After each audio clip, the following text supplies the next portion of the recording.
Introduction. Perhaps the sentiments contained in the following pages are not yet sufficiently fashionable to procure them general favor. A long habit of not thinking a thing wrong gives it a superficial appearance of being right, and raises, at first, a formidable outcry in defense of custom. But the tumult soon subsides. Time makes more converts than reason. As a long and violent abuse of power is generally the means of calling the right of it in question, and in matters, too, which might never have been thought of, had not the sufferers been aggravated into the inquiry, and, as the King of England hath undertaken in his own right to support the Parliament in what he calls theirs, and as the good people of this country are grievously oppressed by the combination, they have an undoubted privilege to inquire into the pretensions of both, and equally to reject the usurpations of either. In the following sheets, the author has studiously avoided everything which is personal among ourselves. Compliments, as well as censure to individuals, make no part thereof. The wise and the worthy need not the triumph of a pamphlet, and those whose sentiments are injudicious or unfriendly will cease of themselves, unless too much pains are bestowed upon their conversion. The cause of America is in a great measure the cause of all mankind. Many circumstances have and will arise which are not local but universal, and through which the principles of all lovers of mankind are affected, and in the event of which their affections are interested. The laying of a country desolate with fire and sword, declaring war against the natural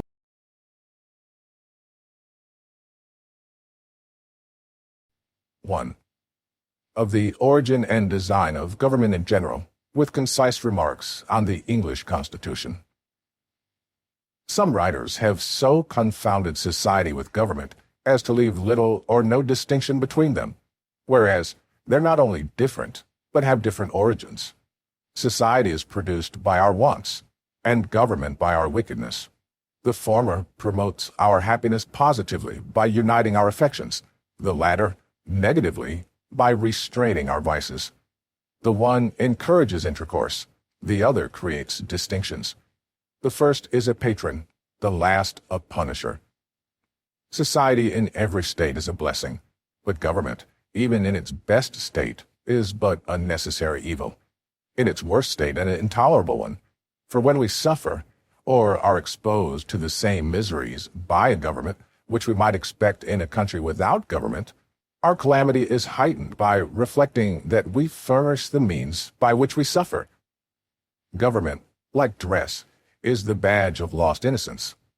The palaces of kings are built on the ruins of the bowers of paradise. For were the impulses of conscience clear, uniform, and irresistibly obeyed, man would need no other lawgiver.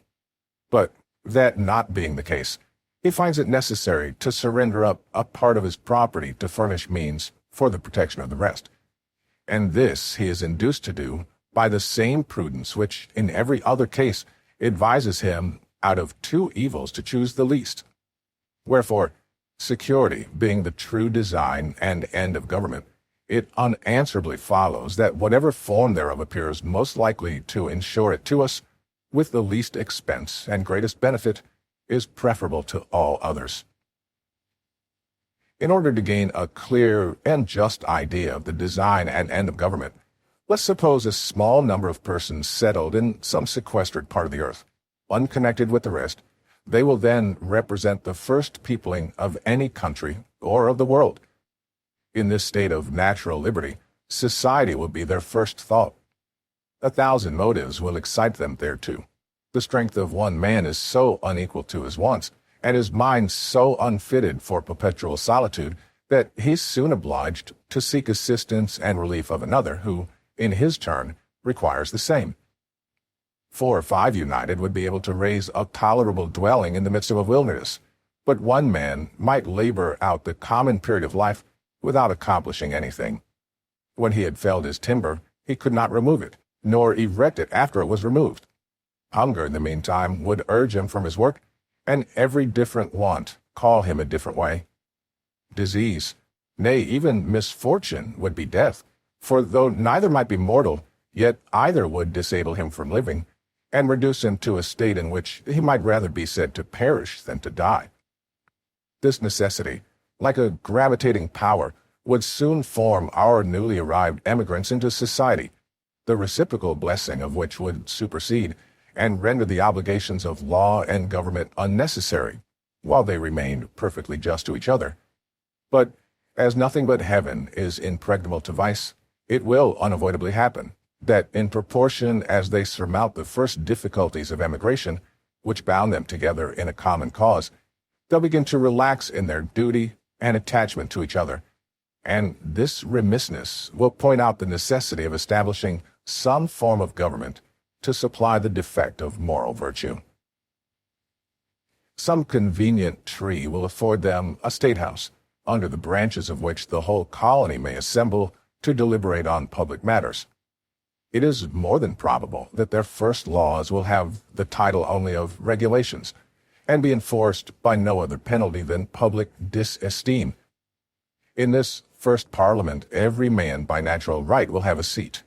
But as the colony increases, the public concerns will increase likewise, and the distance at which the members may be separated will render it too inconvenient for all of them to meet on every occasion as at first, when their number was small, their habitations near, and the public concerns few and trifling.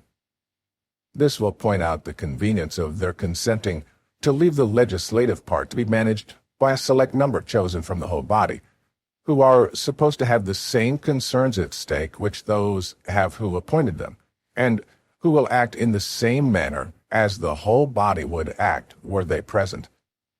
If the colony continues increasing, it will become necessary to augment the number of the representatives, and that the interest of every part of the colony may be attended to, it will be found best to divide the whole into convenient parts, each part sending its proper number, and that the elected might never form to themselves an interest separate from the electors, prudence will point out the propriety of having elections often, because as the elected might by that means return and mix again with the general body of the electors in a few months, their fidelity to the public will be secured by the prudent reflection of not making a rod for themselves. And as this frequent interchange will establish a common interest with every part of the community, they'll mutually and naturally support each other, and on this, not on the unmeaning name of the king, depends the strength of government and the happiness of the governed. Here, then, is the origin and rise of government, namely, a mode rendered necessary by the inability of moral virtue to govern the world. Here, too, is the design and end of government, viz., freedom and security. And however our eyes may be dazzled with snow, or our ears deceived by sound, however prejudice may warp our wills, or interest darken our understanding, the simple voice of nature and of reason will say, "It is right." I draw my idea of the form of government from a principle in nature, which no art can overturn, viz., that the more simple anything is, the less liable it is to be disordered, and the easier repaired when disordered. And with this maxim in view, I offer a few remarks on this so much boasted Constitution of England. That it was noble for the dark and slavish times in which it was erected is granted. When the world was overrun with tyranny, the least remove therefrom was a glorious rescue, but that it is imperfect, subject to convulsions, and incapable of producing what it seems to promise is easily demonstrated. Absolute governments, though the disgrace of human nature, have this advantage with them, that they are simple. If the people suffer, they know the head from which their suffering springs, know likewise the remedy, and are not bewildered by a variety of causes and cures. But the Constitution of England is so exceedingly complex that the nation may suffer for years together without being able to discover in which part the fault lies. Some will say in one, and some in another, and every political physician will advise a different medicine. I know it's difficult to get over local or long-standing prejudices, yet if we will suffer ourselves to examine the component parts of the English Constitution, we shall find them to be the base remains of two ancient tyrannies, compounded with some new republican materials. First, the remains of monarchical tyranny in the person of the king. Secondly, the remains of aristocratical tyranny in the persons of the peers. Thirdly, the new republican materials in the persons of the commons, on whose virtue depends the freedom of England. The two first, by being hereditary, are independent of the people, wherefore, in a constitutional sense, they contribute nothing towards the freedom of the state. To say that the Constitution of England is a union of three powers reciprocally checking each other is farcical. Either the words have no meaning, or they're flat contradictions. To say that the Commons is a check upon the king presupposes two things. First, that the king is not to be trusted without being looked after, or, in other words, that a thirst for absolute power is the natural disease of monarchy. Secondly, that the commons, by being appointed for that purpose, are either wiser or more worthy of confidence than the crown. But as the same constitution which gives the commons a power to check the king by withholding the supplies, gives afterwards the king a power to check the commons by empowering him to reject their other bills, it again supposes that the king is wiser than those whom it is already supposed to be wiser than him, a mere absurdity. There's something exceedingly ridiculous in the composition of monarchy. It first excludes a man from the means of information, yet empowers him to act in cases where the highest judgment is required. The state of a king shuts him from the world, yet the business of a king requires him to know it thoroughly. Wherefore the different parts, by unnaturally opposing and destroying each other, prove the whole character to be absurd and useless. Some writers have explained the English Constitution thus: the king, say they, is one, the people another. The peers are in house in behalf of the king, the commons in behalf of the people, but this hath all the distinctions of an house divided against itself. And though the expressions be pleasantly arranged, yet when examined they appear idle and ambiguous. And it will always happen that the nicest construction that words are capable of, when applied to the description of something which either cannot exist or is too incomprehensible to be within the compass of description, will be words of sound only. And though they may amuse the ear, they cannot inform the mind, for this explanation includes a previous question, viz., how came the king by a power which the people are afraid to trust and always obliged to check? Such a power could not be the gift of a wise people, neither can any power which needs checking be from God. Yet the provision which the Constitution makes supposes such a power to exist. But the provision is unequal to the task. The means either cannot or will not accomplish the end, and the whole affair is a failure d'essai. For as the greater weight will always carry up the less, and as all the wheels of a machine are put in motion by one, it only remains to know which power in the Constitution has the most weight, for that will govern. And though the others, or a part of them, may clog, or, as the phrase is, check the rapidity of its motion, yet so long as they cannot stop it, their endeavors will be ineffectual. The first moving power will at last have its way, and what it wants in speed is supplied by time.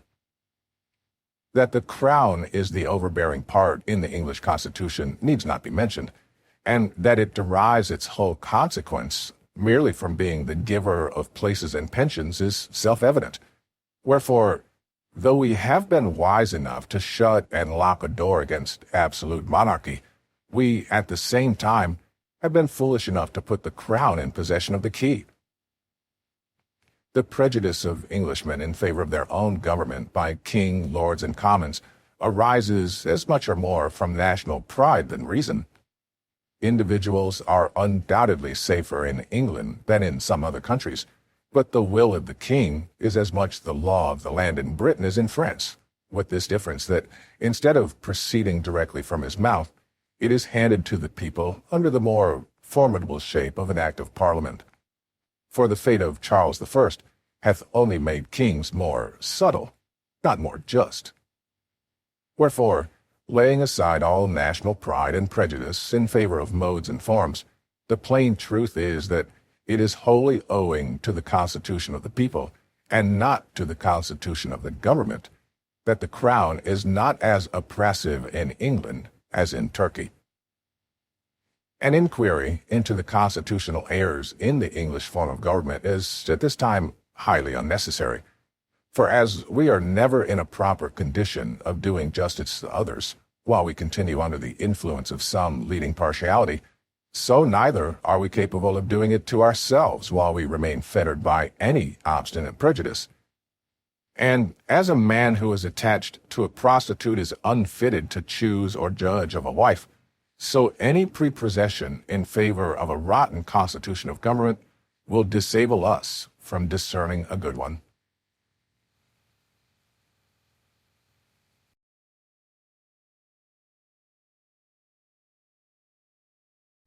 Two, of monarchy and hereditary succession.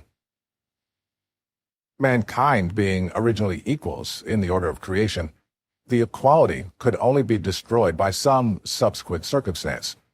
The distinctions of rich and poor may, in a great measure, be accounted for, and that without having recourse to the harsh, ill-sounding names of oppression and avarice. Oppression is often the consequence, but seldom or never the means of riches, and though avarice will preserve a man from being necessitously poor, it generally makes him too timorous to be wealthy. But there's another and greater distinction for which no truly natural or religious reason can be assigned, and that is the distinction of men into kings and subjects. Male and female are the distinctions of nature, good and bad the distinctions of heaven. But how a race of men came into the world so exalted above the rest, and distinguished like some new species, is worth inquiring into, and whether they are the means of happiness or of misery to mankind. In the early ages of the world, according to the scripture chronology, there were no kings, the consequence of which was there were no wars. It is the pride of kings which throw mankind into confusion. Holland, without a king, hath enjoyed more peace for this last century than any of the monarchical governments in Europe. Antiquity favors the same remark, for the quiet and rural lives of the first patriarchs hath a happy something in them, which vanishes away when we come to the history of Jewish royalty. Government by kings was first introduced into the world by the heathens, from whom the children of Israel copied the custom. It was the most prosperous invention the devil ever set on foot for the promotion of idolatry. The heathens paid divine honors to their deceased kings, and the Christian world hath improved on the plan by doing the same to their living ones. How impious is the title of sacred majesty applied to a worm, who, in the midst of his splendor, is crumbling into dust. As the exalting one man so greatly above the rest cannot be justified on the equal rights of nature, so neither can it be defended on the authority of Scripture. For the will of the Almighty, as declared by Gideon and the prophet Samuel, expressly disapproves of government by kings. All anti-monarchical parts of Scripture have been very smoothly glossed over in monarchical governments, but they undoubtedly merit the attention of countries which have their governments yet to form. Render unto Caesar the things which are Caesar's is the Scripture doctrine of courts, yet it is no support of monarchical government, for the Jews at that time were without a king, and in a state of vassalage to the Romans. Nearly 3,000 years passed away from the Mosaic account of the creation till the Jews, under a national delusion, requested a king. Till then, their form of government, except in extraordinary cases where the Almighty interposed, was a kind of republic administered by a judge and the elders of the tribes. Kings they had none, and it was held sinful to acknowledge any being under that title but the Lord of hosts.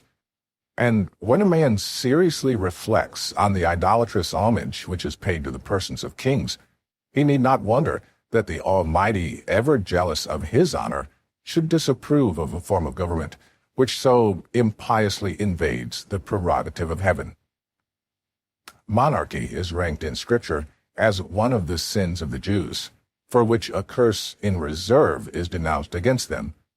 The history of that transaction is worth attending to. The children of Israel, being oppressed by the Midianites, Gideon marched against them with a small army, and victory, through the divine interposition, decided in his favor. The Jews, elate with success and attributing it to the generalship of Gideon, proposed making him a king, saying, "Rule thou over us, thou, and thy son, and thy son's son." Here was temptation in its fullest extent. Not a kingdom only, but an hereditary one. But Gideon, in the piety of his soul, replied, "I will not rule over you, neither shall my son rule over you. The Lord shall rule over you." Words need not be more explicit. Gideon doth not decline the honor, but denieth their right to give it. Neither doth he compliment them with invented declarations of his thanks, but in the positive style of a prophet charges them with disaffection to their proper sovereign, the King of Heaven. About 130 years after this, they fell again into the same error. The hankering which the Jews had for the idolatrous customs of the heathens is something exceedingly unaccountable. But so it was, that laying hold of the misconduct of Samuel's 2 sons, who were entrusted with some secular concerns, they came in an abrupt and clamorous manner to Samuel, saying, "Behold, thou art old, and thy sons walk not in thy ways. Now make us a king to judge us like all the other nations."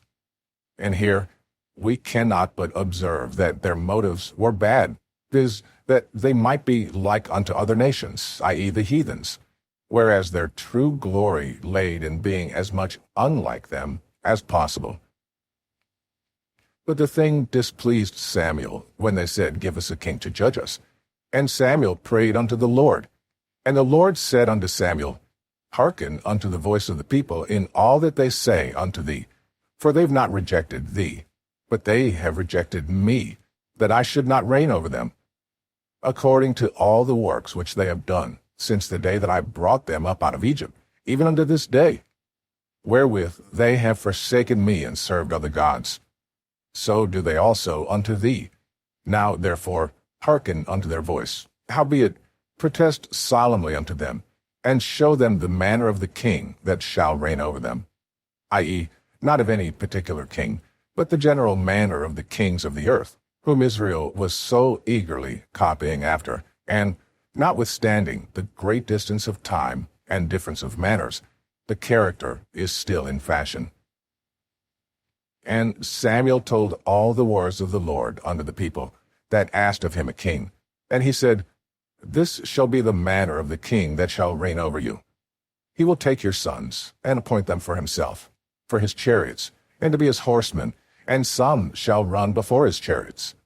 This description agrees with the present mode of impressing men. "And he will appoint him captains over thousands and captains over 50s, and will set them to ear his ground, and to read his harvest, and to make his instruments of war, and instruments of his chariots. And he'll take your daughters to be confectionaries, and to be cooks, and to be bakers." This describes the expense and luxury, as well as the oppression of kings.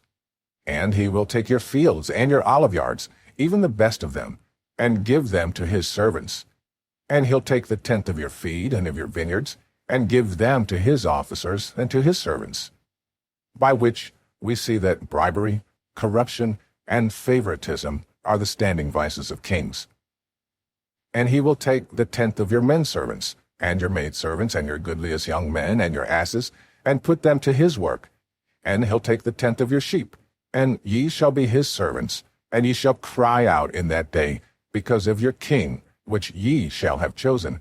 And the Lord will not hear you in that day." This accounts for the continuation of monarchy. Neither do the characters of the few good kings which have lived since either sanctify the title or blot out the sinfulness of the origin. The high encomium given of David takes no notice of him officially as a king, but only as a man after God's own heart. Nevertheless, the people refused to obey the voice of Samuel, and they said, "Nay, but we will have a king over us, that we may be like all the nations, and that our king may judge us and go out before us and fight our battles."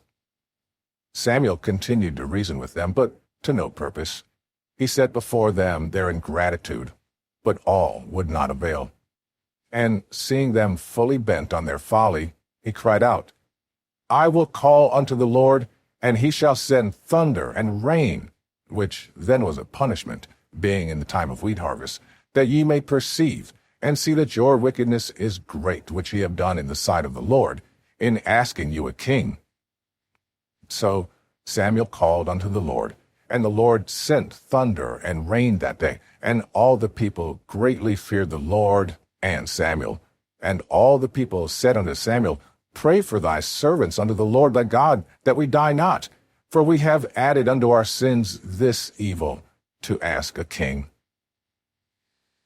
These portions of Scripture are direct and positive. They admit of no equivocal construction.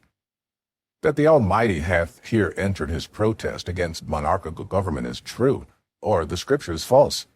And a man hath good reason to believe that there is as much of kingcraft as priestcraft in withholding the Scripture from the public in popish countries. For monarchy, in every instance, is the popery of government. To the evil of monarchy we have added that of hereditary succession. And as the first is a degradation and lessening of ourselves, so the second, claimed as a matter of right, is an insult and an imposition on posterity. For all men being originally equals, no one by birth could have a right to set up his own family in perpetual preference to all others forever, and though himself might deserve some decent degree of honors of his contemporaries, yet his descendants might be far too unworthy to inherit them.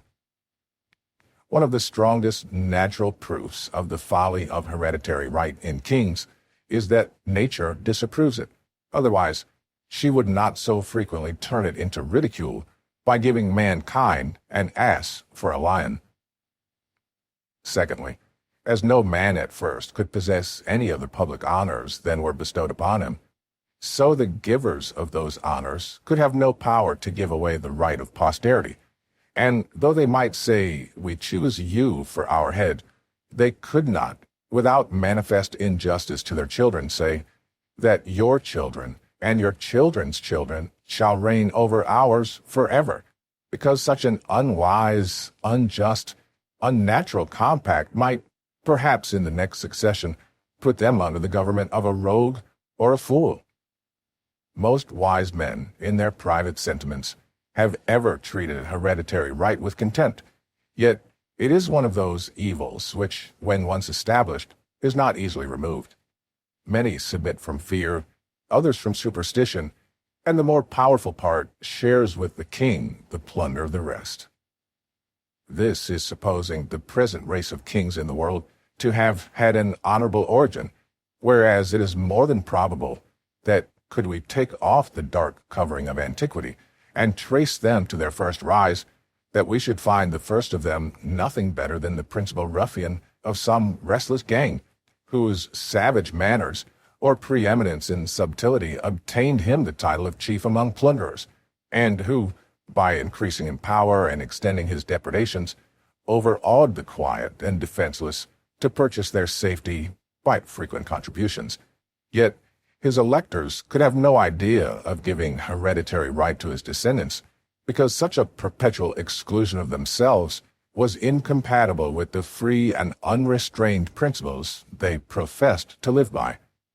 Wherefore, hereditary succession in the early ages of monarchy could not take place as a matter of claim, but as something casual or complemental.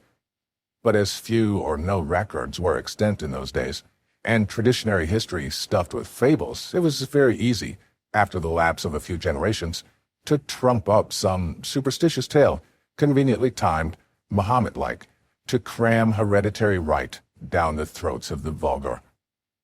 Perhaps the disorders which threatened, or seemed to threaten, on the decease of a leader and the choice of a new one, for elections among ruffians could not be very orderly, induced many at first to favor hereditary pretensions, by which means it happened as it hath happened since, that what at first was submitted to as a convenience was afterwards claimed as a right.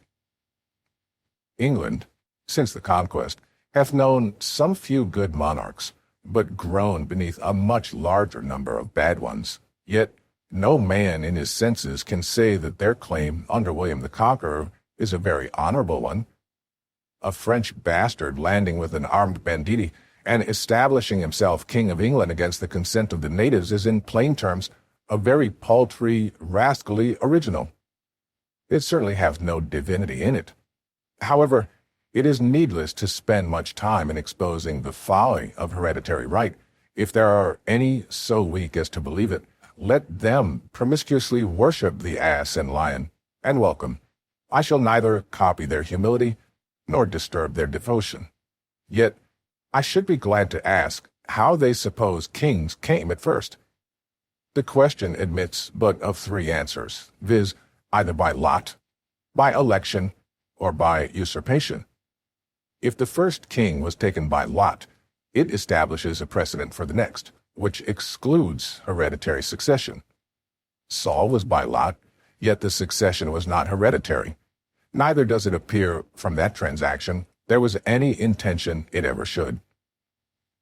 If the first king of any country was by election, that likewise establishes a precedent for the next. For to say that the right of all future generations is taken away by the act of the first electors, in their choice not only of a king but of a family of kings forever, hath no parallel in or out of Scripture but the doctrine of original sin, which supposes the free will of all men lost in Adam. And from such comparison, and it will admit of no other, hereditary succession can derive no glory. For as in Adam all sinned, and as in the first electors all men obeyed, as in the one all mankind were subjected to Satan, and in the other to sovereignty, as our innocence was lost in the first, and our authority in the last, and as both disable us from reassuming some former state and privilege, it unanswerably follows that original sin and hereditary succession are parallels. Dishonorable rank, inglorious connection, yet the most subtle sophist cannot produce a juster simile. As to usurpation, no man will be so hardy as to defend it, and that William the Conqueror was an usurper is a fact not to be contradicted. The plain truth is that the antiquity of English monarchy will not bear looking into. But it's not so much the absurdity as the evil of hereditary succession which concerns mankind. Did it ensure a race of good and wise men, it would have the seal of divine authority. But as it opens a door to the foolish, the wicked, and the improper, it hath in it the nature of oppression. Men, who look upon themselves born to reign and others to obey, soon grow insolent. Selected from the rest of mankind, their minds are early poisoned by importance, and the world they act in differs so materially from the world at large that they have but little opportunity of knowing its true interests, and when they succeed to the government, are frequently the most ignorant and unfit of any throughout the dominions. Another evil which attends hereditary succession is that the throne is subject to be possessed by a minor at any age, all which time the regency, acting under the cover of a king, have every opportunity and inducement to betray their trust. The same national misfortune happens when a king, worn out with age and infirmity, enters the last stage of human weakness.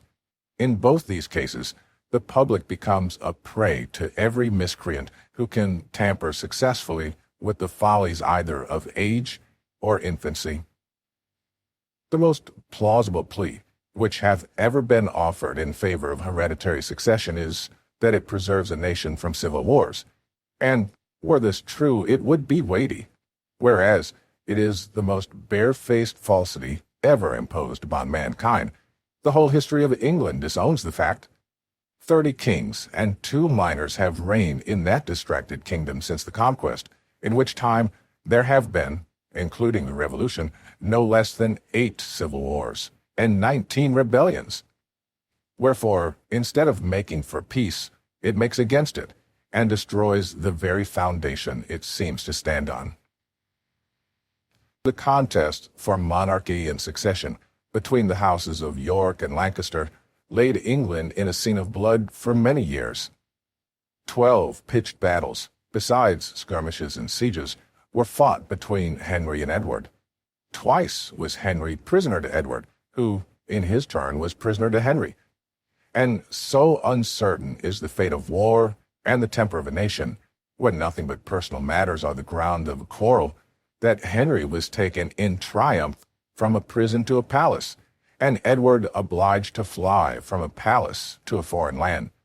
Yet, as sudden transitions of temper are seldom lasting, Henry, in his turn, was driven from the throne, and Edward recalled to succeed him, the Parliament always following the strongest side. This contest began in the reign of Henry VI, and was not entirely extinguished till Henry VII, in whom the families were united, including a period of 67 years, viz. from 1422 to 1489. In short, monarchy and succession have laid, not this or that kingdom only, but the world in blood and ashes. 'Tis a form of government which the word of God bears testimony against, and blood will attend it. If we inquire into the business of a king, we shall find that in some countries they have none, and, after sauntering away their lives without pleasure to themselves or advantage to the nation, withdraw from the scene, and leave their successors to tread the same idle round. In absolute monarchies, the whole weight of business, civil and military, lies on the king.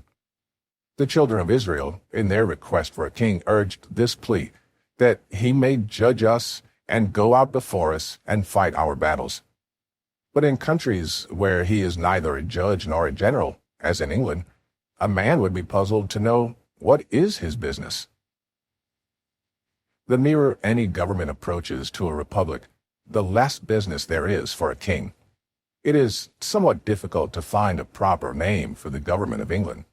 Sir William Meredith calls it a republic, but in its present state, it's unworthy of the name, because the corrupt influence of the crown, by having all the places in its disposal, hath so effectually swallowed up the power and eaten out the virtue of the House of Commons, the republic.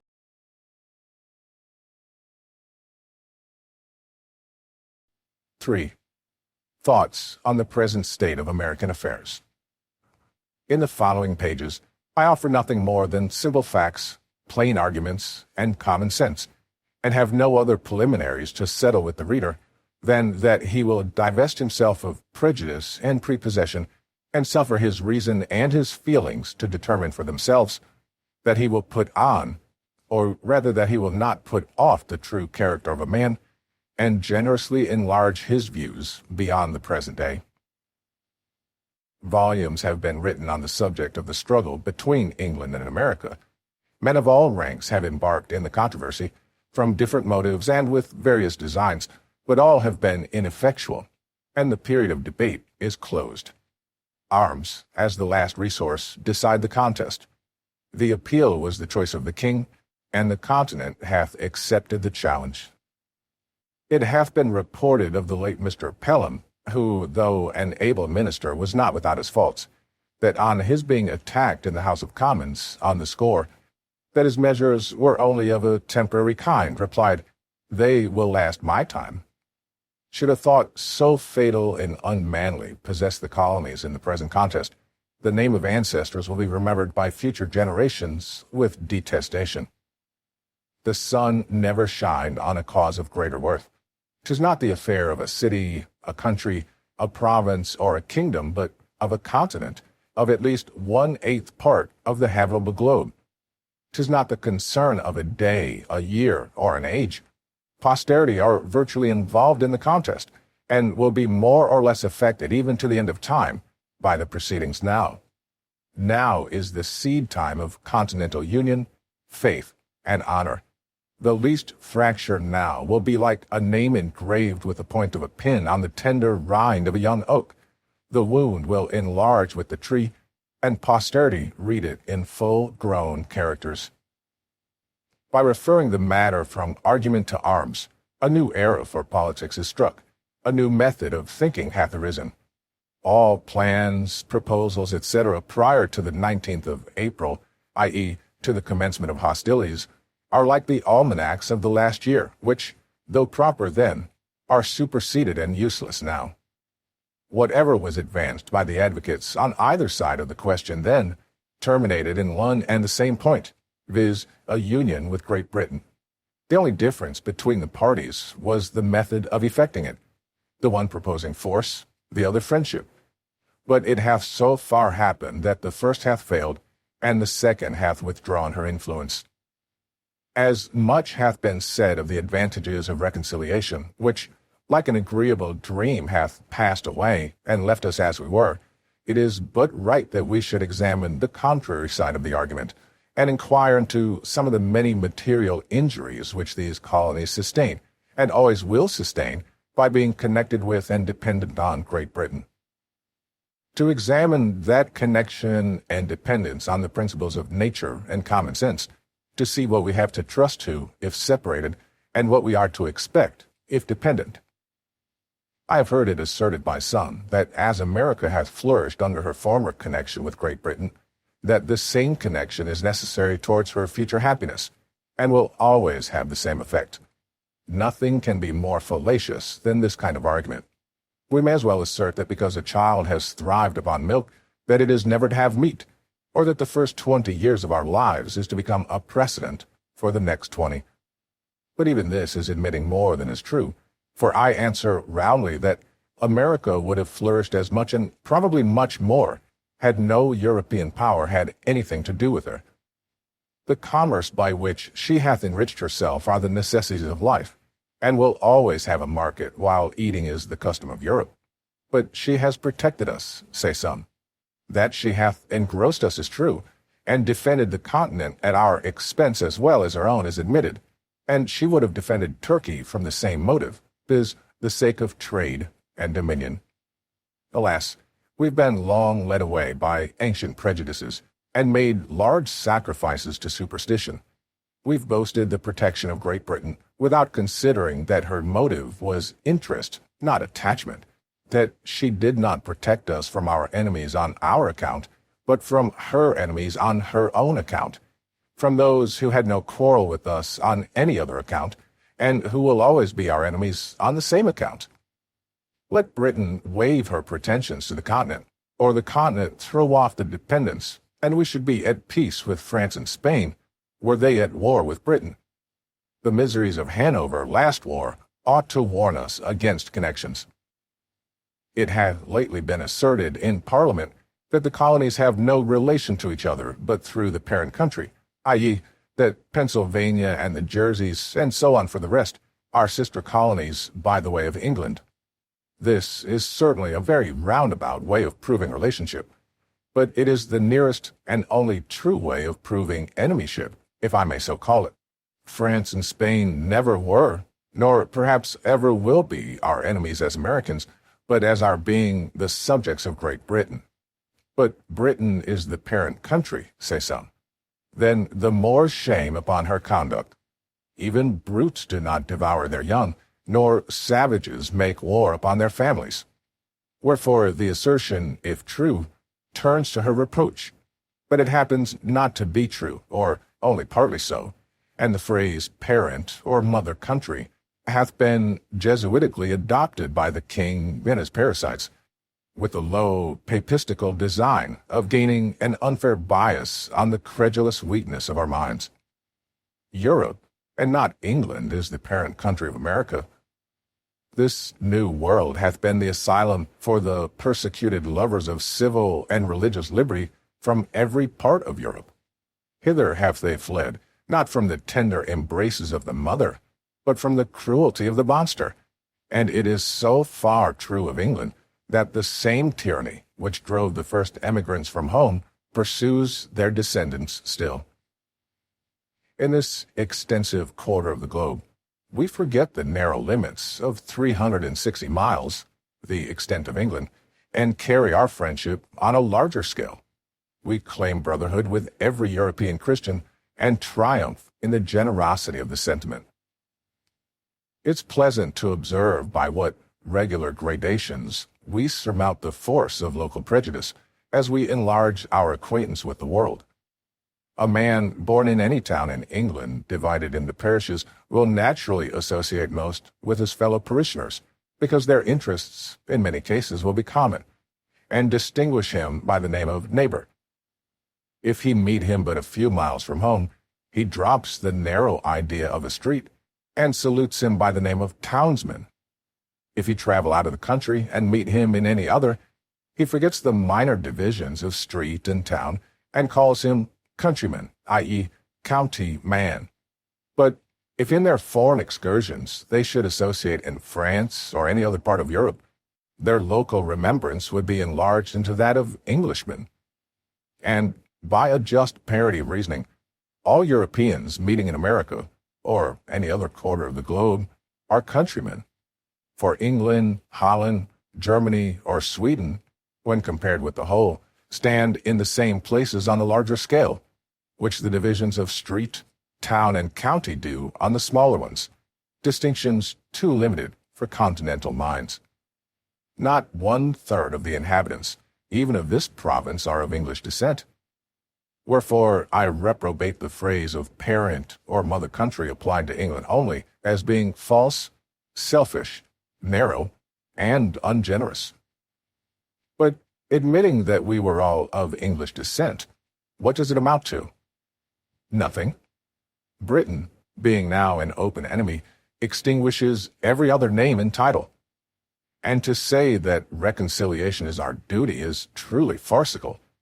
The first king of England of the present line, William the Conqueror, was a Frenchman, and half the peers of England are descendants from the same country. Wherefore, by the same method of reasoning, England ought to be governed by France. Much hath been said of the united strength of Britain and the colonies, that in conjunction they might bid defiance to the world. But this is mere presumption. The fate of war is uncertain. Neither do the expressions mean anything, for this continent would never suffer itself to be drained of inhabitants to support the British arms in either Asia, Africa, or Europe. Besides, what have we to do with setting the world at defiance? Our plan is commerce, and that, well attended to, will secure us the peace and friendship of all Europe, because it is the interest of all Europe to have America a free port. Her trade will always be a protection, and her barrenness of gold and silver secure her from invaders. I challenge the warmest advocate for reconciliation to show a single advantage that this continent can reap by being connected with Great Britain. I repeat the challenge. Not a single advantage is derived.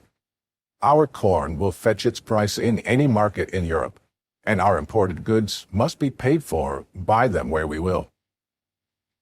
But the injuries and disadvantages we sustain by that connection are without number, and our duty to mankind at large, as well as to ourselves, instruct us to renounce the alliance.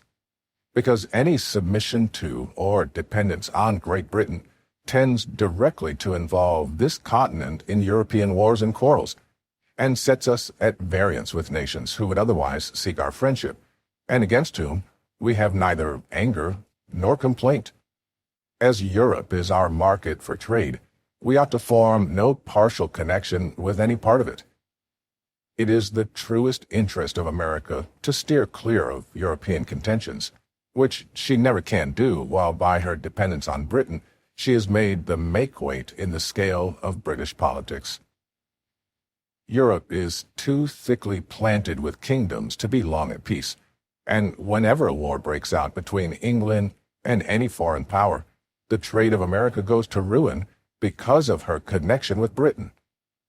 The next war may not turn out like the last, and should it not, the advocates for reconciliation now will be wishing for separation then, because neutrality in that case would be a safer convoy than a man of war. Everything that is right or natural pleads for separation. The blood of the slain, the weeping voice of nature cries, "'Tis time to part." Even the distance at which the Almighty hath placed England and America is a strong and natural proof that the authority of the one over the other was never the design of heaven.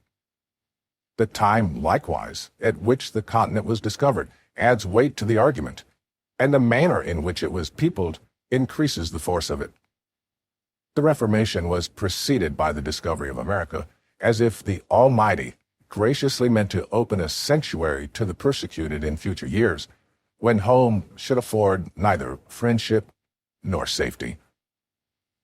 The authority of Great Britain over this continent is a form of government which, sooner or later, must have an end, and a serious mind can draw no true pleasure by looking forward, under the painful and positive conviction that what he calls the present Constitution is merely temporary.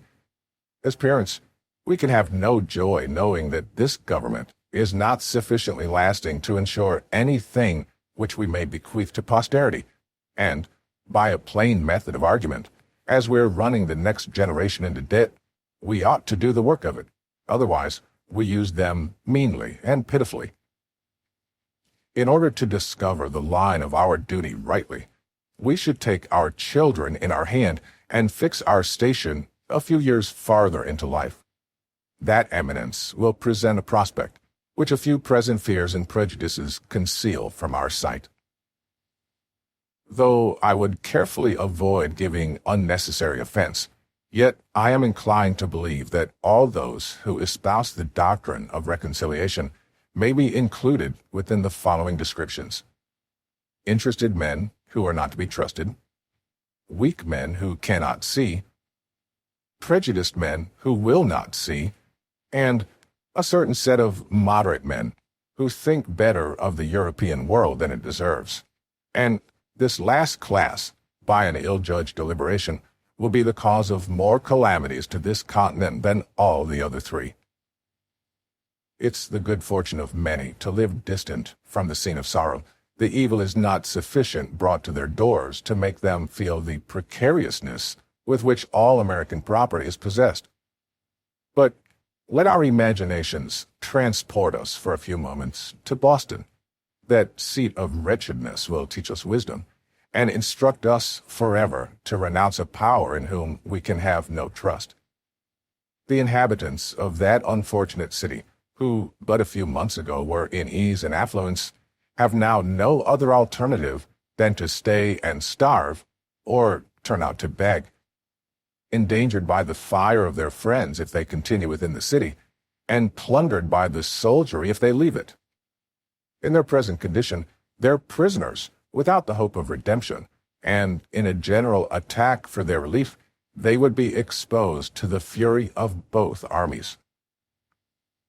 Men of passive tempers look somewhat lightly over the offenses of Britain, and, still hoping for the best, are apt to call out, "Come, come, we shall be friends again for all this." But examine the passions and feelings of mankind. Bring the doctrine of reconciliation to the touchstone of nature, and then tell me whether you can hereafter love, honor, and faithfully serve the power that hath carried fire and sword into your land. If you cannot do all these, then you're only deceiving yourselves, and by your delay, bringing ruin upon posterity. Your future connection with Britain, whom you can neither love nor honor, will be forced and unnatural, and being formed only on the plan of present convenience, will, in a little time, fall into a relapse more wretched than the first. But if you say you can still pass the violations over, then, I ask, hath your house been burnt? Hath your property been destroyed before your face? Are your wife and children destitute of a bed to lie on, or bread to live on? Have you lost a parent or a child by their hands, and yourself the ruined and wretched survivor? If you have not, then you are not a judge of those who have. But if you have, and still can shake hands with the murderers, then are you unworthy of the name of husband, father, friend, or lover, and whatever may be your rank or title in life, you have the heart of a coward and the spirit of a sycophant. This is not inflaming or exaggerating matters, but trying them by those feelings and affections which nature justifies, and without which we should be incapable of discharging the social duties of life or enjoying the felicities of it. I mean not to exhibit horror for the purpose of provoking revenge, but to awaken us from fatal and unmanly slumbers, that we may pursue determinately some fixed object. It's not in the power of Britain or of Europe to conquer America, if she do not conquer herself by delay and timidity. The present winter is worth an age if rightly employed, but if lost or neglected, the whole continent will partake of the misfortune. And there is no punishment which that man will not deserve, but he who, or what, or where he will, that may be the means of sacrificing a season so precious and useful. It is repugnant to reason, to the universal order of things, to all examples from former ages, to suppose that this continent can longer remain subject to any external power. The most sanguine in Britain does not think so.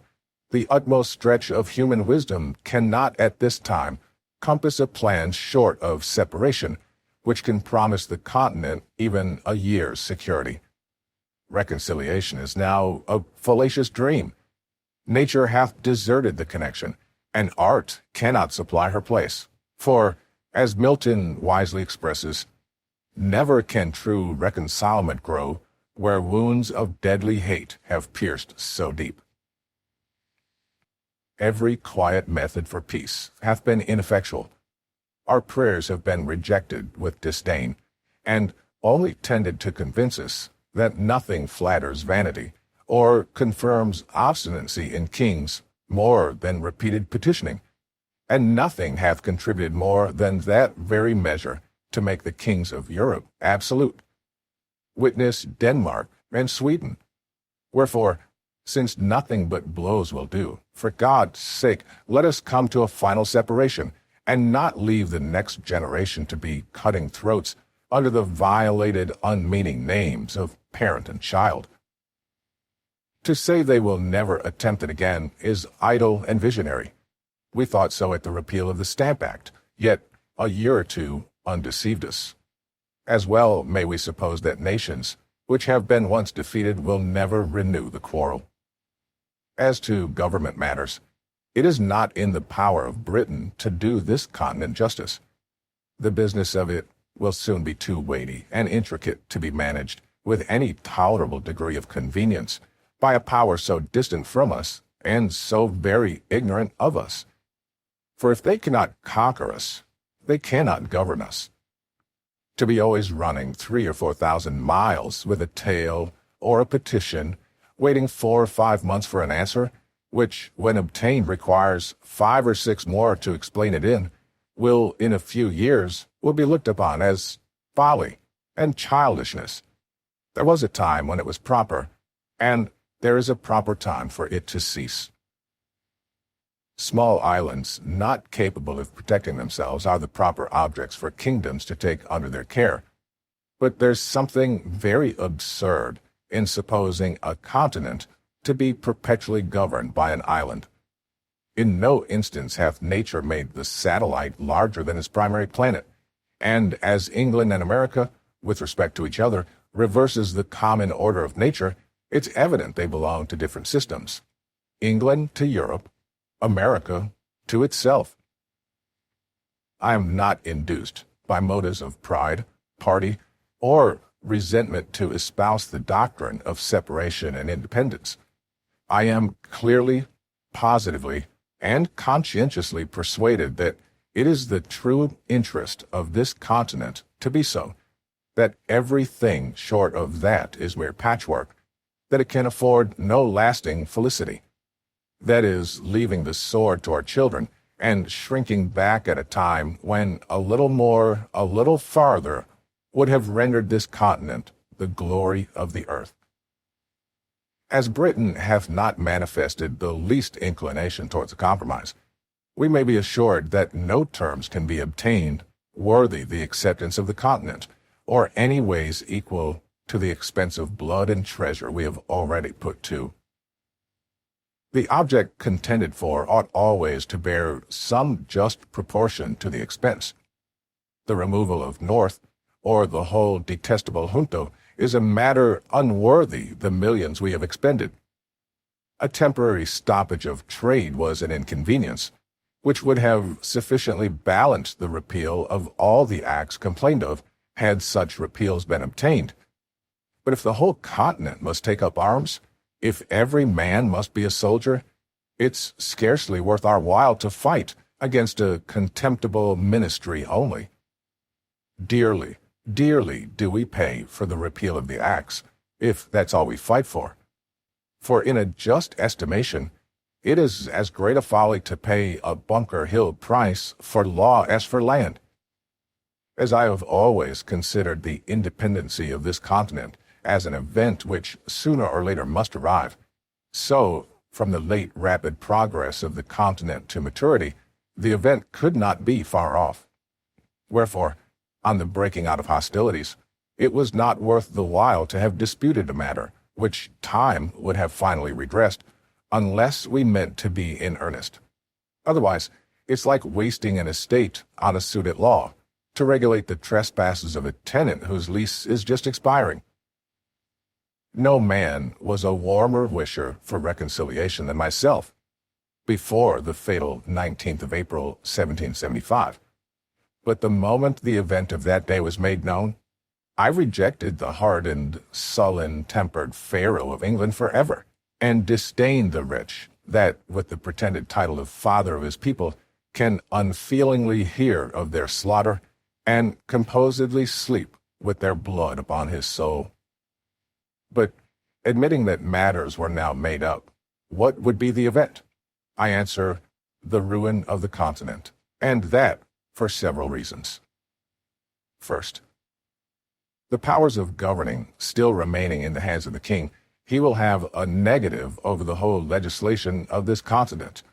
And as he hath shown himself such an inveterate enemy to liberty, and discovered such a thirst for arbitrary power, is he, or is he not, a proper man to say to these colonies, you shall make no laws but what I please? And is there any inhabitant in America so ignorant as not to know that, according to what is called the present Constitution, that this continent can make no laws but what the king gives leave to? And is there any man so unwise as not to see that, considering what has happened, he will suffer no law to be made here but such as suit his purpose? We may be as effectually enslaved by the want of laws in America as by submitting to laws made for us in England.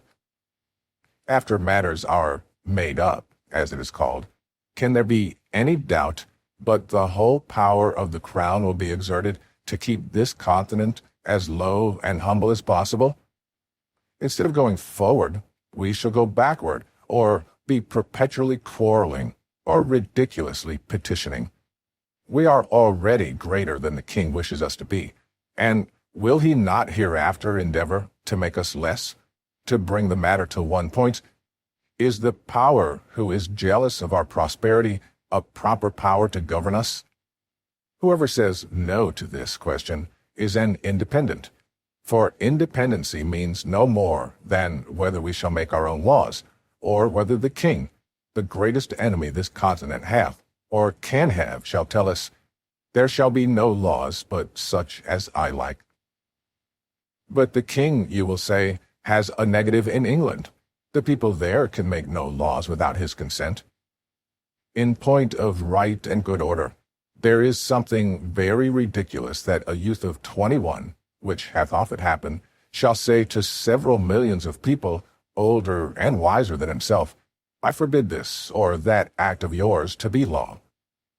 But in this place I decline this sort of reply, though I will never cease to expose the absurdity of it, and only answer that England, being the king's residence, and America not so, makes quite another case.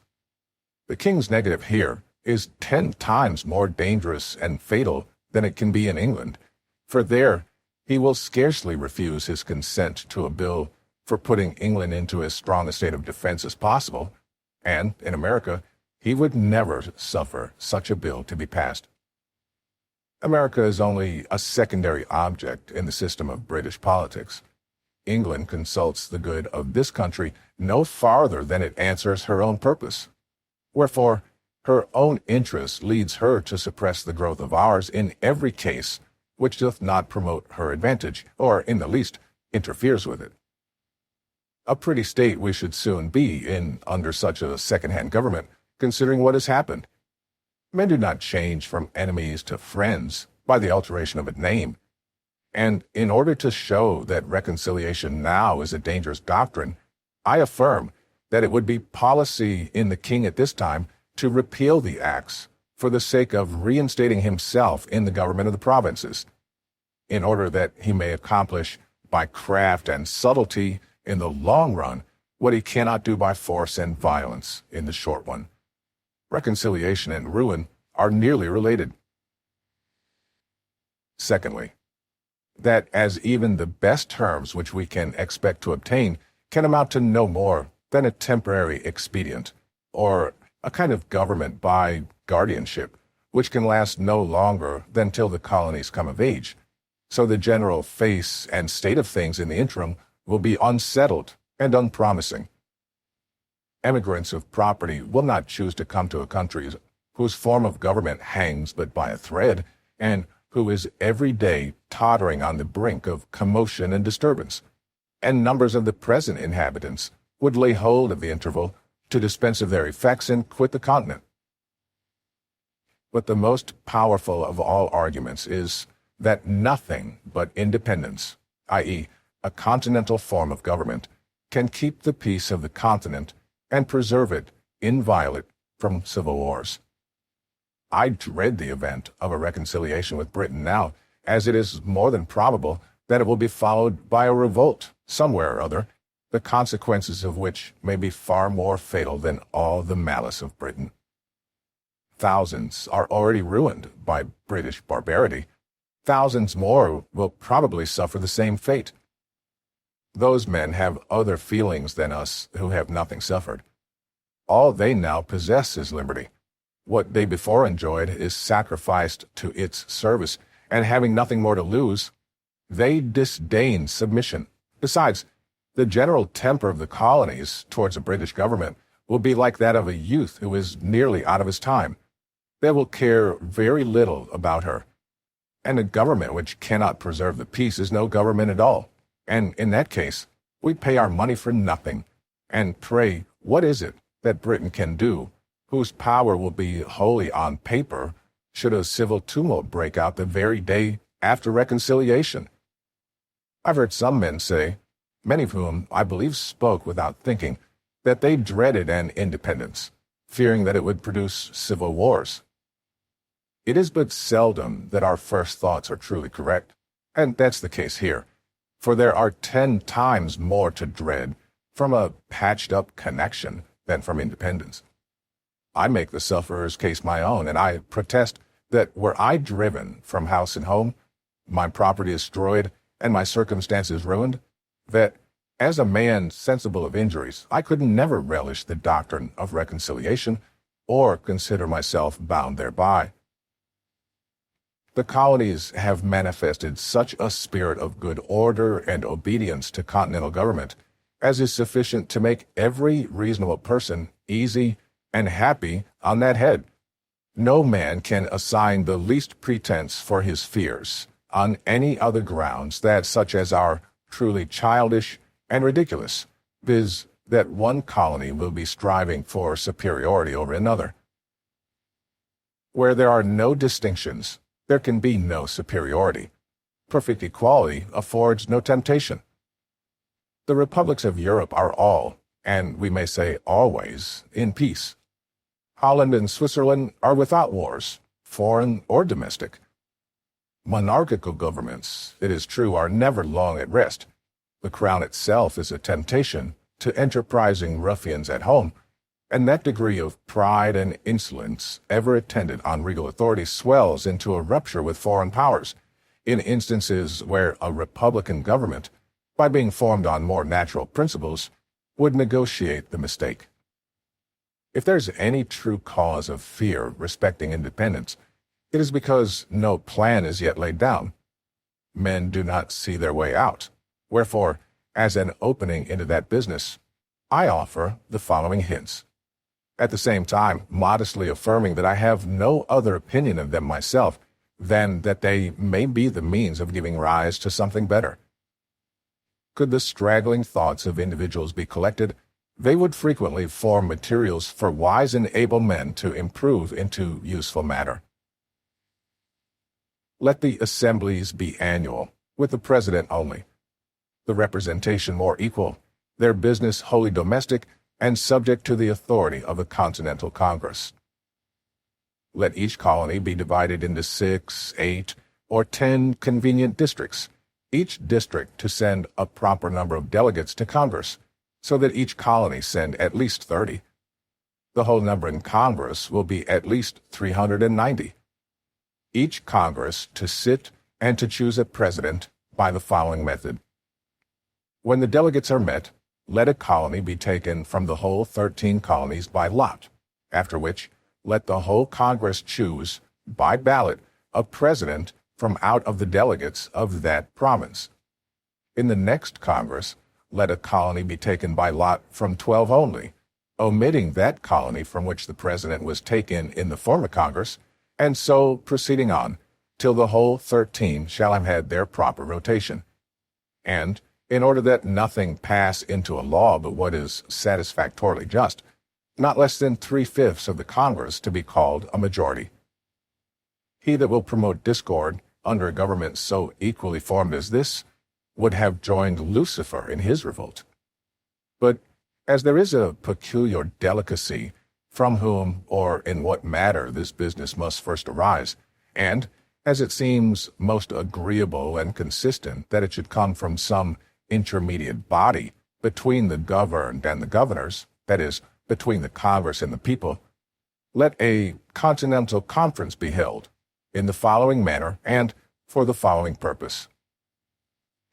A committee of 26 members of Congress, viz., 2 for each colony, 2 members for each House of Assembly or provincial convention, and 5 representatives of the people at large, to be chosen in the capital city or town of each province for and in behalf of the whole province, by as many qualified voters as shall think proper to attend from all parts of the province for that purpose, or, if more convenient, the representatives may be chosen in 2 or 3 of the most populous parts thereof. In this conference, thus assembled, will be united the 2 grand principles of business, knowledge, and power. The members of Congress, assemblies, or conventions, by having had experience in national concerns, will be able and useful counselors, and the whole, being empowered by the people, will have a truly legal authority. The conferring members being met, let their business be to frame a continental charter, or Charter of the United Colonies, answering to what is called the Magna Carta of England, fixing the number and manner of choosing members of Congress, members of Assembly, with their date of sitting, and drawing the line of business and jurisdiction between them, always remembering that our strength is continental, not provincial. Securing freedom and property to all men, and above all things, the free exercise of religion, according to the dictates of conscience, with such other matter as is necessary for a charter to contain, immediately after which the said conference to dissolve, and the bodies which shall be chosen conformable to the said charter, to be the legislators and governors of this continent for the time being, whose peace and happiness may God preserve. Amen. Should any body of men be hereafter delegated for this or some similar purpose, I offer them the following extracts from that wise observer on governments, Dragonetti. The science, says he, of the politician consists in fixing the true point of happiness and freedom. Those men would deserve the gratitude of ages who should discover a mode of government that contained the greatest sum of individual happiness with the least national expense. Dragonetti on Virtue and Rewards. But where, says some, is the King of America? I'll tell you, friend, he reigns above, and doth not make havoc of mankind, like the royal brute of Britain. Yet, that we may not appear to be defective, even in earthly honors, let a day be solemnly set apart for proclaiming the charter. Let it be brought forth, placed on the divine law, the word of God.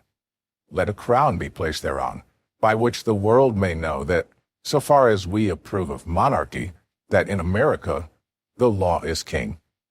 For as in absolute governments the king is law, so in free countries the law ought to be king, and there ought to be no other. But lest any ill use should afterwards arise, let the crown at the conclusion of the ceremony be demolished and scattered among the people whose right it is. A government of our own is our natural right, and when a man seriously reflects on the precariousness of human affairs, he'll become convinced that it is infinitely wiser and safer to form a constitution of our own in a cool, deliberate manner, while we have it in our power, than to trust such an interesting event to time and chance. If we omit it now, some Massanello may hereafter arise, who, laying hold of popular disquietudes, may collect together the desperate and the discontented, and by assuming to themselves the powers of government, may sweep away the liberties of the continent like a deluge. Should the government of America return again into the hands of Britain, the tottering situation of things will be a temptation for some desperate adventurer to try his fortune, and in such a case, what relief can Britain give? Ere she could hear the news, the fatal business might be done, and ourselves suffering like the wretched Britons under the oppression of the conqueror. Ye that oppose independence now, ye know not what ye do. Ye are opening a door to eternal tyranny by keeping vacant the seat of government. There are thousands and tens of thousands who would think it glorious to expel from the continent that barbarous and hellish power which hath stirred up the Indians and Negroes to destroy us. The cruelty hath a double guilt. It is dealing brutally by us and treacherously by them. To talk of friendship with those in whom our reason forbids us to have faith, and our affections wounded through 1,000 pores instruct us to detest, is madness and folly. Every day wears out the little remains of kindred between us and them. And can there be any reason to hope that as the relationship expires the affection will increase, or that we shall agree better when we have 10 times more and greater concerns to quarrel over than ever? Ye that tell us of harmony and reconciliation, can ye restore to us the time that is past? Can ye give to prostitution its former innocence? Neither can ye reconcile Britain and America. The last cord now is broken. The people of England are presenting addresses against us. There are injuries which nature cannot forgive. She would cease to be nature if she did. As well, can the lover forgive the ravisher of his mistress, as the continent forgive the murders of Britain? The Almighty hath implanted in us these unextinguishable feelings for good and wise purposes.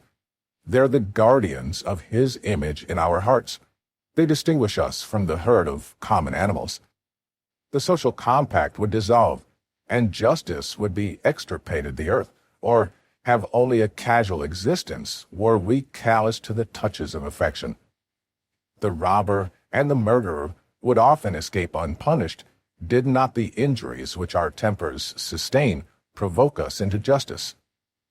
O ye that love mankind, ye that dare oppose not only the tyranny but the tyrant, stand forth. Every spot of the old world is overrun with oppression. Freedom hath been hunted round the globe. Asia and Africa have long expelled her. Europe regards her like a stranger, and England hath given her warning to depart. Oh, receive the fugitive, and prepare in time an asylum for mankind.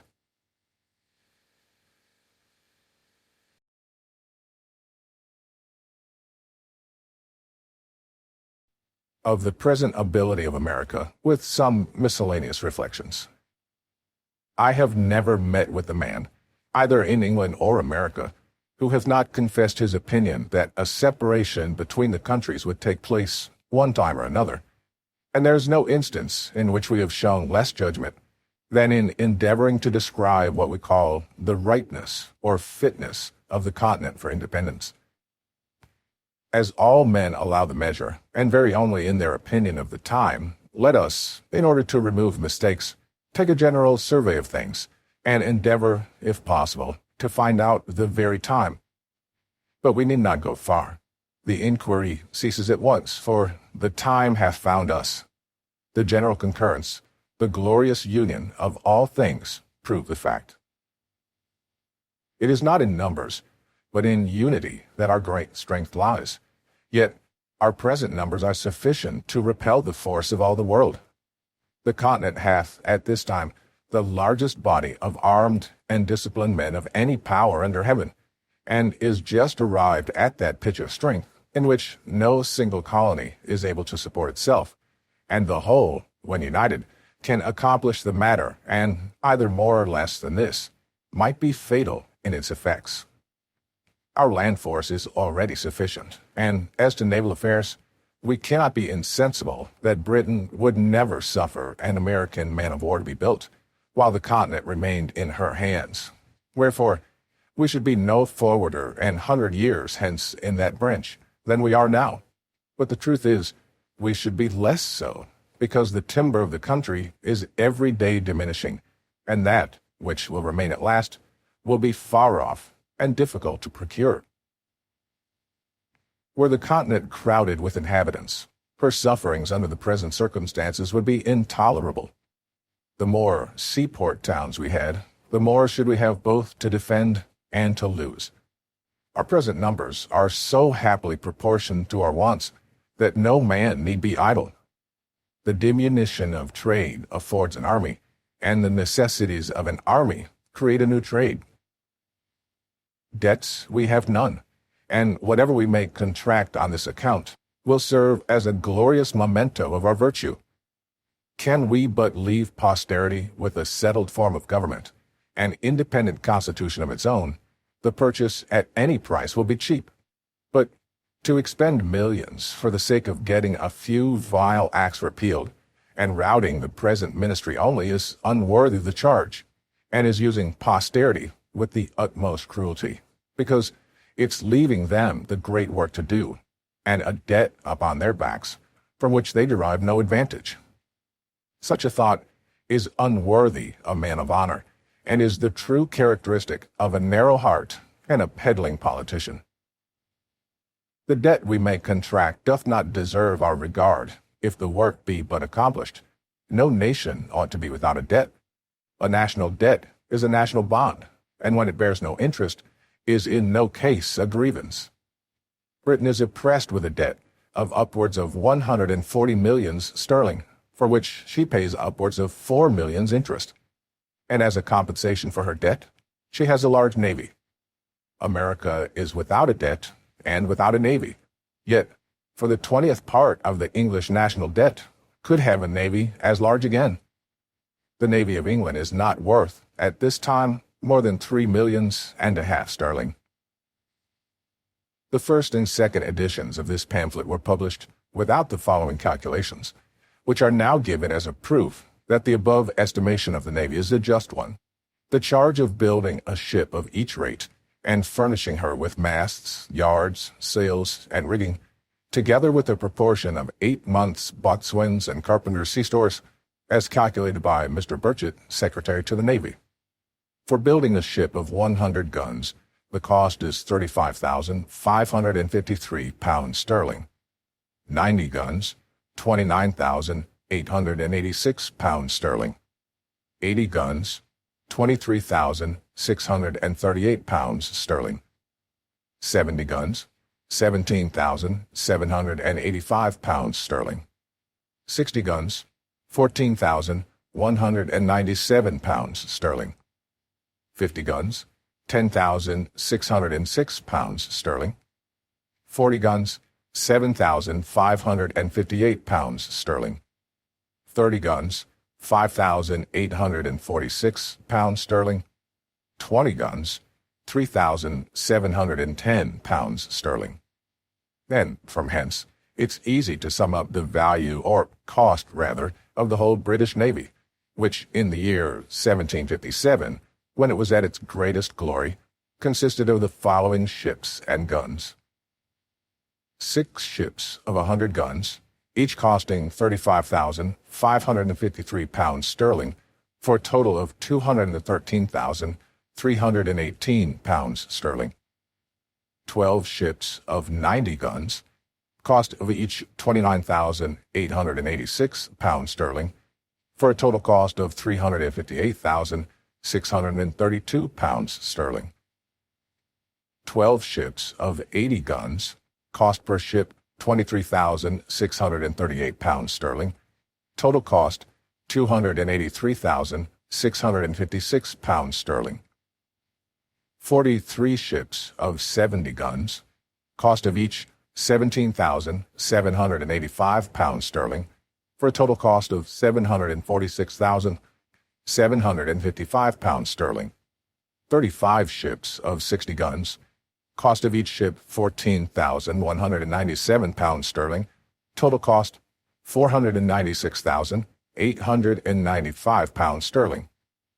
40 ships of 50 guns, cost per ship £10,606 sterling, total cost £424,240 sterling.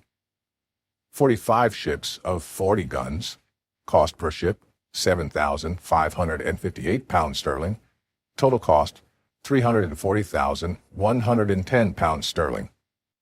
58 ships of 20 guns, cost per ship £3,710 sterling, total cost £215,180 sterling. 85 sloops, bombs, and fireships, one with another, at a cost of £2,000 sterling each, total of £170,000 sterling. Total cost for ships, £3,266,786 sterling. Remains for guns, £233,214 sterling. Total sum, £3,500,000 sterling. No country on the globe is so happily situated, so internally capable of raising a fleet as America. Tar, timber, iron, and cordage are her natural produce. We need go abroad for nothing. Whereas the Dutch, who make large profits by hiring out their ships of war to the Spaniards and the Portuguese, are obliged to import most of the materials they use. We ought to view the building a fleet as an article of commerce, it being the natural manufactory of this country. It is the best money we can lay out. A navy, when finished, is worth more than it cost, and is that nice point in national policy in which commerce and protection are united. Let us build. If we want them not, we can sell, and by that means replace our paper currency with ready gold and silver. In point of manning a fleet, people in general run into great errors. It is not necessary that 1/4 part should be sailors. The terrible privateer Captain Death stood the hottest engagement of any ship last war, yet had not 20 sailors on board, though her complement of men was upwards of 200. A few able and social sailors will soon instruct a sufficient number of active landmen in the common work of a ship. Wherefore, we never can be more capable to begin on maritime matters than now, while our timber is standing, our fisheries blocked up, and our sailors and shipwrights out of employ. Men of war of 70 and 80 guns were built 40 years ago in New England, and why not the same now? Shipbuilding is America's greatest pride, and in which she will in time excel the whole world. The great empires of the East are mostly inland, and consequently excluded from the possibility of rivaling her. Africa is in a state of barbarism, and no power in Europe hath either such an extent of coast or such an internal supply of materials. Where nature hath given the one, she has withheld the other. To America only hath she been liberal of both. The vast empire of Russia is almost shut out from the sea, wherefore her boundless forest, her tar, iron, and cordage are only articles of commerce. In point of safety, ought we to be without a fleet? We're not the little people now, which we were 60 years ago. At that time, we might have trusted our property in the streets, or fields rather, and slept securely without locks or bolts to our doors or windows. The case now is altered, and our methods of defense ought to improve with our increase of property. A common pirate, 12 months ago, might have come up the Delaware and laid the city of Philadelphia under instant contribution for what sum he pleased, and the same might have happened to other places. Nay, any daring fellow in the brig of 14 or 16 guns might have robbed the whole continent and carried off $500,000 of money. These are circumstances which demand our attention and point out the necessity of naval protection. Some perhaps will say that after we have made it up with Britain, she will protect us. Can we be so unwise as to mean that she shall keep a navy in our harbors for that purpose? Common sense will tell us that the power which hath endeavored to subdue us is of all others the most improper to defend us. Conquest may be effected under the pretense of friendship, and ourselves, after a long and brave resistance, be at last cheated into slavery. And if her ships are not to be admitted into our harbors, I would ask, how is she to protect us? A navy of 3,000 or 4,000 miles off can be of little use, and on sudden emergencies, none at all. Wherefore, if we must hereafter protect ourselves, why not do it for ourselves? Why do it for another? The English list of ships of war is long and formidable, but not a tenth part of them are at any time fit for service, numbers of them not in being. Yet their names are pompously continued in the list, if only a plank be left of the ship, and not a fifth part of such as are fit for service can be spared on any one station at one time. The East and West Indies, Mediterranean, Africa, and other parts over which Britain extends her claim make large demands upon her navy. From a mixture of prejudice and inattention, we've contracted a false notion respecting the Navy of England, and have talked as if we should have the whole of it to encounter at once, and for that reason suppose that we must have one as large, which, not being instantly practicable, have been made use of by a set of disguised Tories to discourage our beginning thereon. Nothing can be farther from the truth than this, for if America had only a 20th part of the naval force of Britain, she would be by far an overmatch for her, because, as we neither have nor claim any foreign dominion, our whole force would be employed on our own coast, where we should, in the long run, have 2 to 1 the advantage of those who had 3,000 or 4,000 miles to sail over before they could attack us, and the same distance to return in order to refit and recruit. And although Britain by her fleet hath a check over our trade to Europe, we have as large a one over her trade to the West Indies, which, by laying in the neighborhood of the continent, is entirely at its mercy. Some method might be fallen on to keep up a naval force in time of peace, if we should not judge it necessary to support a constant navy. If premiums were to be given to merchants to build and employ in their service ships mounted with 20, 30, 40, or 50 guns, the premiums to be paid in proportion to the loss of bulk to the merchants, 50 or 60 of those ships, with a few guard ships on constant duty, would keep up a sufficient navy, and that without burdening ourselves with the evil so loudly complained of in England, of suffering their fleet, in time of peace, to lie rotting in the docks. To unite the sinews of commerce and defense is sound policy, for when our strength and our riches play into each other's hand, we need fear no external enemy. In almost every article of defense we abound. Hemp flourishes even to rankness, so that we need not want cordage. Our iron is superior to that of other countries. Our small arms equal to any in the world.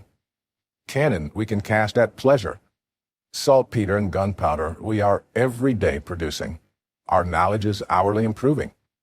Resolution is our inherent character, and courage hath never yet forsaken us. Wherefore, what is it that we want? Why is it that we hesitate? From Britain we can expect nothing but ruin. If she is once admitted to the government of America again, this continent will not be worth living in. Jealousies will always be arising, insurrections will be constantly happening, and who will go forth to quell them? Who will venture his life to reduce his own countrymen to a foreign obedience? The difference between Pennsylvania and Connecticut, respecting some unlocated lands, shows the insignificance of a British government and fully proves that nothing but continental authority can regulate continental matters. Another reason why the present time is preferable to all others is that the fewer our numbers are, the more land there is yet unoccupied, which, instead of being lavished by the king on his worthless dependents, may be hereafter applied, not only to the discharge of the present debt, but to the constant support of government. No nation under heaven hath such an advantage as this. The infant state of the colonies, as it is called so far from being against, is an argument in favor of independence. We are sufficiently numerous, and were we more so, we might be less united. It is a matter worthy of observation that the more a country is peopled, the smaller their armies are. In military numbers, the ancients far exceeded the moderns, and the reason's evident. For trade being the consequence of population, men become too much absorbed thereby to attend to anything else. Commerce diminishes the spirit both of patriotism and military defense, and history sufficiently informs us that the bravest achievements were always accomplished in the non-age of a nation. With the increase of commerce, England hath lost its spirit. The city of London, notwithstanding its numbers, submits to continued insults with the patience of a coward. The more men have to lose, the less willing they are to venture. The rich are, in general, slaves to fear, and submit to courtly power with the trembling duplicity of a spaniel. Youth is the seed time of good habits, as well in nations as in individuals. It might be difficult, if not impossible, to form the continent into one government half a century hence. The vast variety of interests, occasioned by an increase of trade and population, would create confusion. Colony would be against colony. Each being able might scorn each other's assistance, and while the proud and foolish gloried in their little distinctions, the wise would lament that the union had not been formed before. Wherefore, the present time is the true time for establishing it. The intimacy which is contracted in infancy and the friendship which is formed in misfortune are, of all others, the most lasting and unalterable. Our present union is marked with both these characteristics. We are young, and we have been distressed, but our concord hath withstood our troubles, and fixes a memorable area for posterity to glory in. The present time, likewise, is that peculiar time which never happens to a nation but once, viz., the time of forming itself into a government. Most nations have let slip the opportunity, and by that means have been compelled to receive laws from their conquerors instead of making laws for themselves. First, they had a king, and then a form of government. Whereas the articles or charter of government should be formed first, the men delegated to execute them afterward. But from the errors of other nations, let us learn wisdom, and lay hold of the present opportunity to begin government at the right end. When William the Conqueror subdued England, he gave them law at the point of the sword, and until we consent that the seat of government in America be legally and authoritatively occupied, we shall be in danger of having it filled by some fortunate ruffian, who may treat us in the same manner, and then where will be our freedom? Where our property? As to religion, I hold it to be the indispensable duty of all government to protect all conscientious professors thereof, and I know of no other business which government hath to do therewith. Let a man throw aside that narrowness of soul, that selfishness of principle, which the people of all professions are so unwilling to part with, and he will be at once delivered of his fears on that head. Suspicion is the companion of mean souls, and the bane of all good society. For myself, I fully and conscientiously believe that it is the will of the Almighty that there should be diversity of religious opinions among us. It affords a larger field for our Christian kindness. Were we all of one way of thinking, our religious dispositions would want matter for probation. And on this liberal principle, I look on the various denominations among us to be like children of the same family, differing only in what is called their Christian names. Earlier in the narration, I threw out a few thoughts on the propriety of a continental charter, for I only presume to offer hints, not plans. And in this place, I take the liberty of re-mentioning the subject by observing that a charter is to be understood as a bond of solemn obligation, which the whole enters into to support the right of every separate part, whether of religion, personal freedom, or property. A firm bargain and a right reckoning make long friends. In a former page, I likewise mentioned the necessity of a large and equal representation, and there is no political matter which more deserves our attention. A small number of electors or a small number of representatives are equally dangerous. But if the number of the representatives be not only small but unequal, the danger is increased. As an instance of this, I mention the following. When the Associators' petition was before the House of Assembly of Pennsylvania, 28 members only were present. All the Bucks County members, being 8, voted against it, and had 7 of the Chester members done the same, this whole province had been governed by 2 counties only, and this danger it is always exposed to. The unwarrantable stretch, likewise, which that House made in their last sitting to gain an undue authority over the delegates of that province, ought to warn the people at large how they trust power out of their own hands. A set of instructions for the delegates were put together, which, in point of sense and business, would have dishonored a schoolboy, and after being approved by a very few without doors, were carried into the House, and there passed in behalf of the whole colony. Whereas, did the whole colony know with what ill will that House hath entered on some necessary public measures, they would not hesitate a moment to think them unworthy of such a trust. Immediate necessity makes many things convenient, which, if continued, would grow into oppressions. Expedience and right are different things. When the calamities of America required a consultation, there was no method so ready or at that time so proper as to appoint persons from the several houses of assembly for that purpose, and the wisdom with which they have proceeded hath preserved this continent from ruin. But as it is more than probable that we shall never be without a Congress, every well-wisher to good order must own that the mode for choosing members of that body deserves consideration.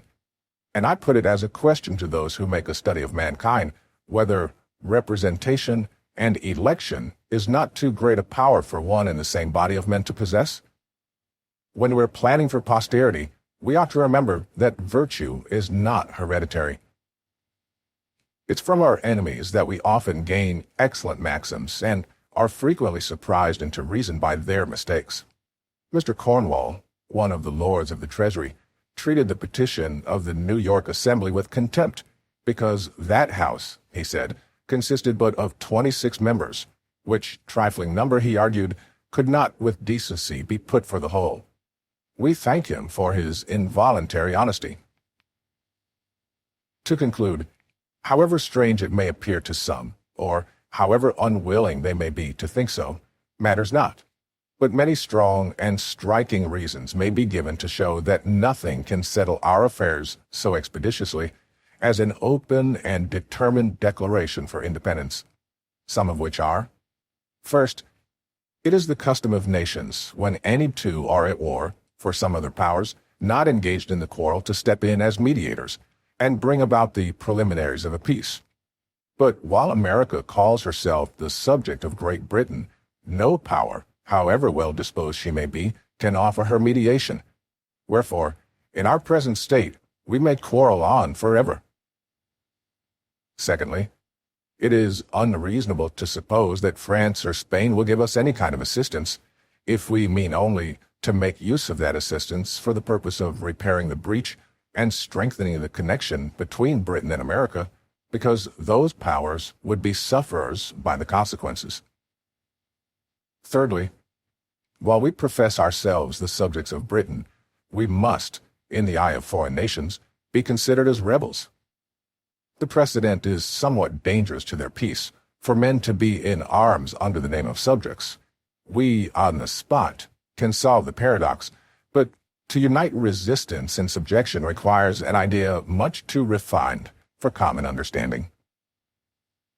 Fourthly, were a manifesto to be published and dispatched to foreign courts, setting forth the miseries we've endured and the peaceable methods we have ineffectually used for redress, declaring at the same time that not being able any longer to live happily or safely under the cruel disposition of the British court, we had been driven to the necessity of breaking off all connections with her, at the same time assuring all such courts of our peaceable disposition towards them and of our desire of entering into trade with them.